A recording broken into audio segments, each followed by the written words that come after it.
2027 तक भारत की बदलती इकोनॉमी कैसे बदल देगी कॉम्पिटिटिव एग्जाम का पूरा पैटर्न। कॉम्पिटिटिव एग्जाम्स केवल सिलेबस का परीक्षण नहीं करते, बल्कि वे ये तय करते हैं कि बदलते भारत को किस प्रकार के नागरिक और अधिकारी चाहिए।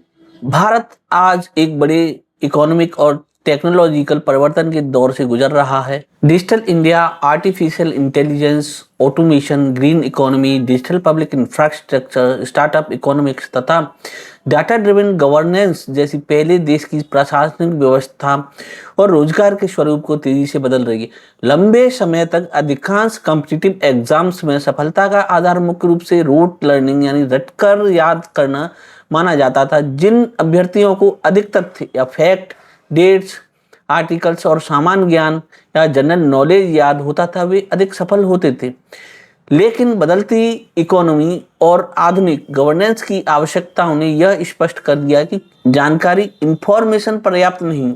अब सरकार को ऐसे अधिकारी चाहिए जो critical thinking, problem solving, data analysis और डिसीजन मेकिंग जैसी क्षमताओं से युक्त हों। इसलिए यह कहना गलत नहीं होगा कि 2027 और उसके बाद कॉम्पिटिटिव एग्जाम का पैटर्न पहले की तुलना में अधिक एनालिटिकल और एप्लीकेशन बेस्ड होने की संभावना है। भारत आज विश्व की सबसे तेजी से विकसित होती अर्थव्यवस्था, फास्टेस्ट ग्रोइंग इकोनॉमीज में शामिल है।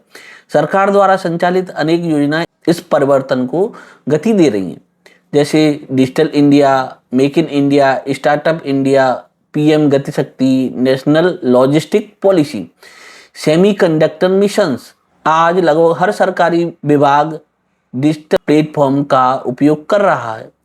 इनकम टैक्स डिपार्टमेंट पूरी तरह से डिजिटल हो चुका है।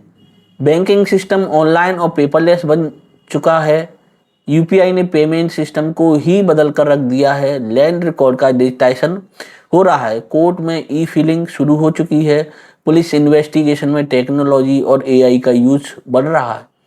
गवर्नमेंट स्कीम्स का लाभ डीबीटी के माध्यम से सीधे पुलिस इन्वेस्टिगेशन में टेक्नोलॉजी और एआई का यूज बढ़ रहा है। गवर्नमेंट स्कीम का लाभ डायरेक्ट बेनिफिट ट्रांसफर डीबीटी के माध्यम से सीधे नागरिकों तक पहुंच रहा है।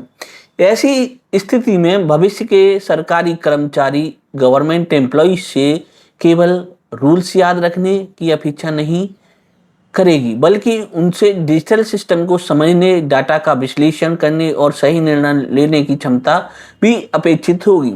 इकोनॉमिक प्रायोरिटी के साथ बदलता रिक्रूटमेंट पैटर्न। इतिहास बताता है कि रिक्रूटमेंट पैटर्न हमेशा देश की आवश्यकताओं के अनुसार बदलता रहा है। 1990 का टाइम इकोनॉमिक लिबरलाइजेशन के बाद एडमिनिस्ट्रेटिव नॉलेज, ऑफिस प्रोसीजर और सरकारी नियमों पर अधिक ध्यान दिया जाता था। 2000 से ईयर 2015 तक इंफॉर्मेशन टेक्नोलॉजी के विस्तार और कंप्यूटराइजेशन के कारण परीक्षाओं में कंप्यूटर अवेयरनेस, रीजनिंग और लॉजिकल एबिलिटी का महत्व बढ़ा। 2015 और 25 इस अवधि में भारत ने डिजिटल गवर्नेंस, जीएसटी, आधार, यूपीआई, साइबर सिक्योरिटी और स्टार्टअप कल्चर और फाइनेंशियल इंक्लूजन जैसे। इसी कारण कॉम्पिटिटिव एग्जाम में तथ्यात्मक प्रश्नों के बजाय कंसेप्ट बेस्ड और एनालिटिकल क्वेश्चंस की संख्या बढ़ने लगी।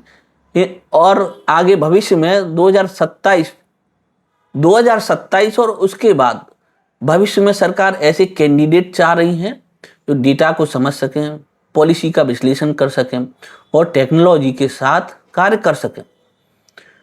एआई असिस्टेड सिस्टम का उपयोग कर सकें, बदलती परिस्थितियों के अनुसार स्वयं को एडेप्ट कर सकें।